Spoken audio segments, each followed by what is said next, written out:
So today, what I want to talk about is a really important topic. Us as speakers, we talk a lot about the business side of speaking, but maybe we don't talk enough about actually being good at speaking. And that's what I wanted to talk about today. How can you improve your speaking? Now, right now, we have more opportunity to speak than ever before. And why is that? Because people are looking at screens more than they ever have before. Yes, that's right. They're looking at screens more than they ever have before. And you have the opportunity to speak to them each and every day, to communicate to them, to share a message with them, to be able to help them in whatever way you help people. And that's what speaking is really about. Speaking is about communicating a message and actually helping people to overcome something that they are going through. Now, traditionally, we just think about this in terms of getting in front of an audience, a live audience in person. That's what we think of as speaking. Well, obviously that's been flipped, turned upside down. Everything about that has been flipped and turned upside down because right now our primary way of speaking, our primary way of sharing our message is speaking to an audience that is virtual instead of an audience that is in person. So how can you be better at speaking to that audience, whether it's virtual or in person? Really, these 5 steps that I'm going to share with you today, they are universal. They will go for whether it's live or in person. So number 1, if we are talking about these 5 different steps to help you become a better speaker, what they are is number 1, you got to work on the speaker. Yes, that's right. You got to work on you. And I always say it this way, work on the speaker more than you are working on the speech. Yes, we got to work on the speech, absolutely. But we got to work on the speaker more than we're working on the speech because it's a lot different right now. If we're speaking every day online, well, we're not going to give the same speech over and over and over again. We're going to be sharing different messages. We're going to be sharing different principles, different thoughts, different ideas. And so you really got to work on yourself as a speaker and not just work on your ability to deliver the same speech over and over again. So if you are working on yourself as a speaker, what does that mean? That's working on your mindset. That's working on your vision. That's working on your health and wellness. That's working on your energy. That's working on positivity in your mind. That's working on every single day, working on yourself as a human being. That's working through your personal issues. The stage is not a place for you to do therapy. Let me say that again. The stage is not a place for you to do therapy. Now, I believe that therapy is something that's very important. Therapy, life coaching, those kind of things are a very important thing for us to do.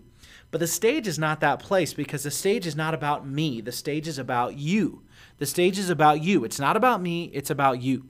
So when you are on stage, we are serving the people in the audience. So the way that we will be better at speaking, and this is the most important thing that we can do, is work on ourselves off the stage so that we can be the best version of ourselves on stage.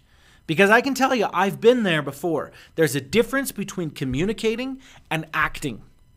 And I've been in the position where I've been on stage speaking and I wasn't communicating, I was acting. Because I said, hey, I've done this hundreds of times. I've delivered the same speech, 300, 400 times.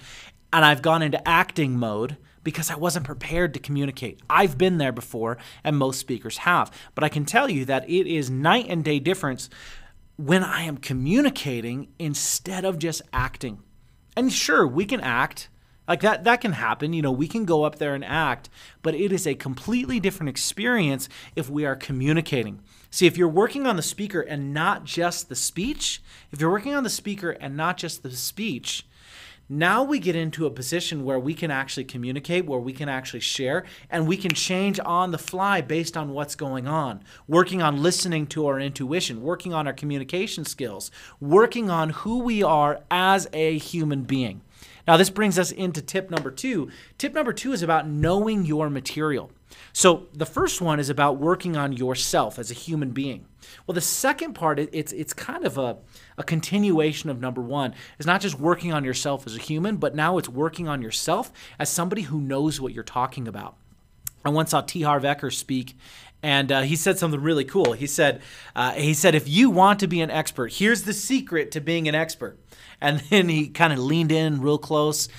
This was to a live audience, but he leaned in like he was going to whisper something and say a secret. And then he yells as loud as he can because he said, what's the best way to become an expert? And he yells as loud as he can, be one! And that's what he said, just be an expert, actually be an expert. And someone who is an expert, they know their craft. They know their material. They know what they are talking about. See, if I'm working on myself as a human and I'm spending time every day to know my content and to truly be an expert, I don't need to prepare in the way that a traditional speaker would prepare. I don't need to prepare the speech and study for that speech. I'm studying for my life. I'm studying for who I am. I can, on a moment's notice, to be honest with you, I planned this 5 minutes before I push play or push record or go live. I started this 5 minutes before, this idea. Okay, what do we need? Because I don't need to study and to think about all these things because they're always going on in my mind. They're always going on in my mind because I'm working with clients every single day. I'm studying every single day. I'm working with you here in the Speakers, Authors, and Coaches Network every single day. I'm working on myself every single day so that when it comes time to deliver, I'm ready to deliver. I'm ready to deliver because I don't need to spend that time on the individual speech because I'm working on myself and I'm working on understanding my material. I'm working on understanding my material. Now for you, if you're working on yourself and you're working on knowing the material, you can go in any which way in which that audience needs you to go. You can take it in that direction. You can move forward in any way that the audience wants you to move forward or needs you to move forward because you are ready. When you get questions, when you get things that come up, which always do, you can take it in the way that the audience needs it to go. One of the things I think about often, this isn't one of my 5 tips that I'm talking about today, but it's being flexible as a speaker because you might have a plan. And I think it's always important to have a plan. But once you start going, the audience might need something different. And you need to be able to think on your feet and be ready to move. But the amateur speaker who's not really communicating, who's actually just reciting, see that kind of a speaker, that amateur speaker is going to get flustered if things change. They're going to get flustered if things change. And I can tell you with the experience that I've had, 10 years of speaking professionally on stage, I can tell you that things will go wrong. There will be problems that arise, and there will be things that you never imagined would happen. And on top of that, the audience is going to need you to go a certain way. And it takes somebody who's consistently working on themselves and understanding their material to a whole different level to be able to actually go there and to change things and to shift things as a very, very important thing for us to do. Okay, tip number 3. This is start with your outcome. So you want to start with your outcome instead of what a lot of speakers do. Now we are talking about planning. Now we're talking about planning right now. Planning your speech, planning your video, planning whatever you're talking about or whoever you're talking to, planning your actual presentation. What most speakers do is they start at the beginning and they say, well, maybe I'll say this and then I'll say that, then I'll say this, then I'll say that. And they plan their speech based on trying to fill time. They plan their speech based on trying to fill time. They plan their speech based on saying, well, what do I have to share to this audience? Instead of planning their speech with what is the outcome that I want to get? What is the outcome that I want to have? And if I understand what the outcome is, then from there I can fill in everything else. So I'm going to start with saying, what is the outcome that I want them to walk away with? What do I want them to walk away with? See, if you ever speak in front of an audience and then you talk to some of the members and say, hey, what was my speech about? If you get different answers from every single person, there's a problem there. And I'm not saying that because, look, when it comes down to it, people are going to get different things out of your speech, and that's just going to happen. But they should be very clear on what you're trying to communicate here. They might have a different slant on it. They might have a different angle on it. They might have those different kinds of things. But when it comes down to it, they should know what it is that you are trying to say. They should know that. They absolutely should know that. So number 3 is start with your outcome. Understand what your outcome is, where you want to take them. And if you can work from there and work backwards, everything will become easier. If you can work from there, start from there and work backwards, everything becomes easier. Okay, number 4. Number 4 is be yourself turned up to 10. Yes, that's right. Be yourself turned up to 10. Now, this is not something that I came up with. This is something that, and I don't know if he came up with it, but this is the first place that I heard it from. I heard it from the legendary professional wrestler, Stone Cold Steve Austin. Yes, that's right. I heard it from Stone Cold Steve Austin. And for those of you guys who don't know, I do happen to be a big professional wrestling fan, and if you're going to make fun of me for that, I'm sure you have things that you like that maybe other people don't like. But I think it's cool. It's still real to me, dang it, okay? Just kidding. Anyway, Stone Cold Steve Austin, one of the most famous professional wrestlers of all time. Absolutely incredible mic skills, incredible time in the ring, just a larger-than-life personality. Where he's a guy who is actually a professional wrestler on TV for, I don't know, like 7 or 8 years. On television, 7 or 8 years, just being a guy who, they call it a mid-carder. There's the main event guys, and then there's the mid-card guys. These are the guys that, yeah, they're on TV, but they're nothing special. But the main event guys, these are the guys who draw big money, who bring in millions and millions of dollars. I see Gabby say I'm a Hulk Hogan fan. Awesome. Very cool. The Hulkster is very awesome. But, you know, these main event guys, yeah, guys like Hulk Hogan, guys like The Rock. You know, I couldn't believe it when I was telling someone about The Rock, and I said, oh, yeah, I saw him wrestle once. And they went, wait, what? The Rock was a wrestler? Yes, that's right. The Rock was a wrestler before he became an actor. But The Rock and Stone Cold Steve Austin were these mega opponents. You know, they had these amazing rivalries back and forth, these incredible matches back and forth, which were super, super cool. So anyway, point being, Stone Cold Steve Austin, when he was just called Stunning Steve Austin, really wasn't anything special. He certainly wasn't famous. He certainly wasn't drawing money. He wasn't someone who was bringing in the people. He wasn't putting people in the audience. He was just a guy who was on the card. But then later on, he said, okay, I'm going to not try to be someone else, but I'm going to be me. I'm going to be me, but not just the me that you would see at a coffee shop, not just the me that you'd see at a restaurant or in my living room. I'm going to be me turned up to 10. I'm going to be me turned up to 10. Or if you're a Spinal Tap fan, me turned up to 11 is what it could be. But me turned up to 10 is all it is. And he said, look, I'm just going to be my personality turned up a little bit. You know, turned up to 10, not a little bit, turned up all the way. And then from there, he became the largest money draw in professional wrestling history. For those of you who don't really know much about professional wrestling, I mean, they are, now right now, of course, it's not going on, but on a typical given week, they are filling up arenas 4 to 5 nights a week. You know, filling up arenas 4 to 5 nights a week. Their annual event, WrestleMania, has 100,000 people at it. I mean, this is a massive thing. And Stone Cold Steve Austin became one of, if not the biggest stars in wrestling history.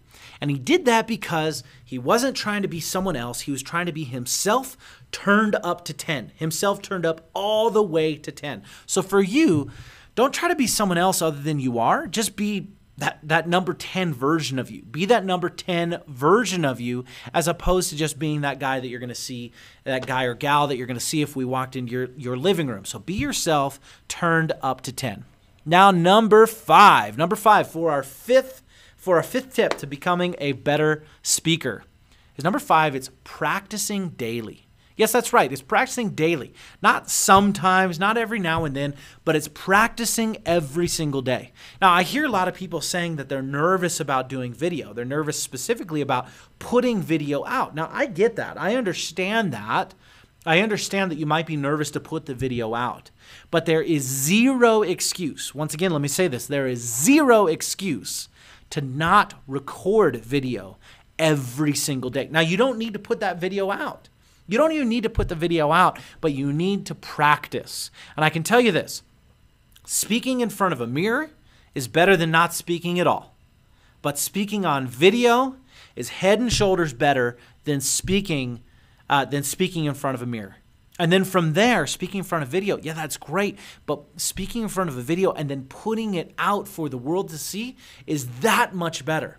Now, speaking on stage, That's the best thing you can do to become a better speaker, is speak in front of a live audience where you can see people and you can see what they are doing. You can see their face. You can see their eyes. You can see if they're looking down at their phone or if they're actually paying attention. You can see if they're taking notes. You can see if their head's nodding.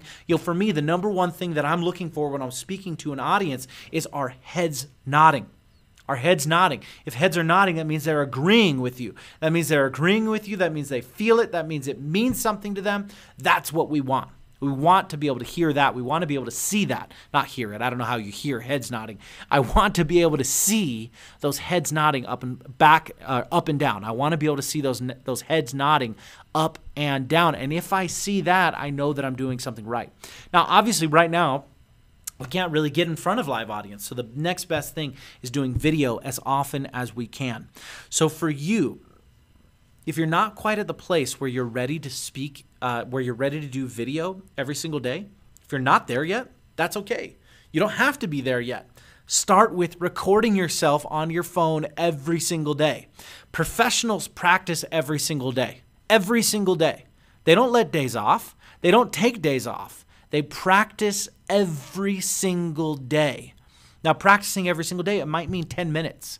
It might mean 15 minutes. It might mean 20 minutes. It might mean 5 minutes. It might mean that while you're driving somewhere, you might be reciting your speech. I don't know what it means, but professionals practice every single day. So if you're going to be a professional, you need to practice every single day.